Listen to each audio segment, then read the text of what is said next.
আসসালামু আলাইকুম প্রিয় দর্শক, বরাবরের মতো আবার একটি ভিডিও নিয়ে উপস্থিত হয়েছে আপনাদের সম্মুখে।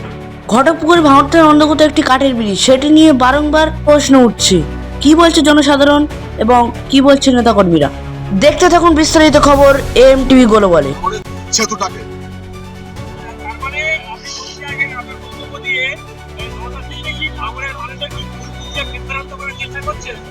দেখুন, নওশাদ একজন বিধায়ক। ভাঙড়ে 2021 সালে আপনারা জানেন 31টা বিধানসভা আমাদের এই দক্ষিণ 24 পরগনায়, একটা বিধায়ক সেটা নওশাদ সিদ্দিকী।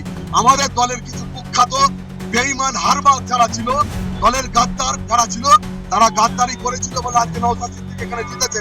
আপনাদেরকে একটা কথা বলি, আপনাদের সামনে আপনাদের মিডিয়ার মাধ্যমে বলতে চাই, 2021 সালে নির্বাচনে আমরা 10টা আমাদের ভাঙড় 2 নম্বর ব্লকে 10টা গ্রাম পঞ্চায়েত আছে, আমরা 9টাকে দখল করে সেখানে প্রধান গঠন করেছি। 23 সালে নির্বাচনে, আমরা 24 সালে নির্বাচনে আমরা যারা আছি এখানে একটা বুথে আমরা লিডিং করেছি, একটা বুথে আমরা চড়ো মারিনি, আমরা যারা এখানে নেতৃত্ব আছি। কিন্তু তারপরেও এখানে আইনের নেতৃত্বে আমরা 42,000 ভোটে জিতেছি। এবং বিজেপি যে একদম মৌলবাদী বিজেপি, মানুষের যে গুণগুণি বাড়াবার চেষ্টা করছে, একটা সম্প্রদায় কান্না বাঁধানোর চেষ্টা করছে, তাদের বিরুদ্ধে 87,000 মানুষ ভোট দিয়ে 87,000 ভোটে এই ভাঙড়ে আমরা জিতেছি।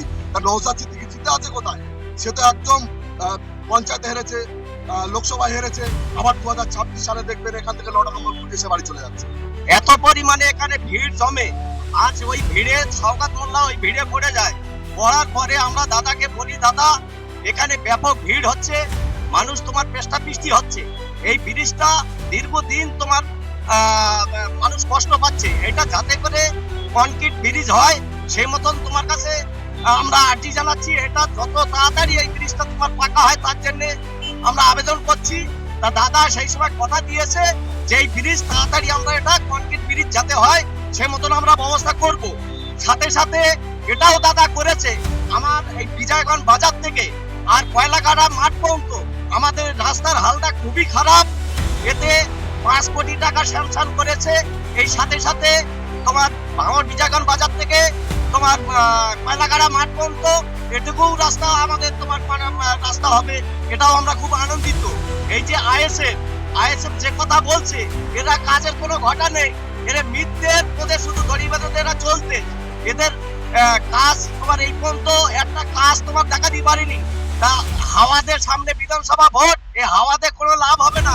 মানুষ বুঝে গেছে, আবেগ ধর্মীয় একটা আবেগে মানুষ তোমার নেচেছিল, সেই মানুষ আর নাচানাচি করে না, এখন বসে গেছে, এখন মানুষ চা খাওয়ার জন্যই এইসব হাওয়াতে বেড়াচ্ছে।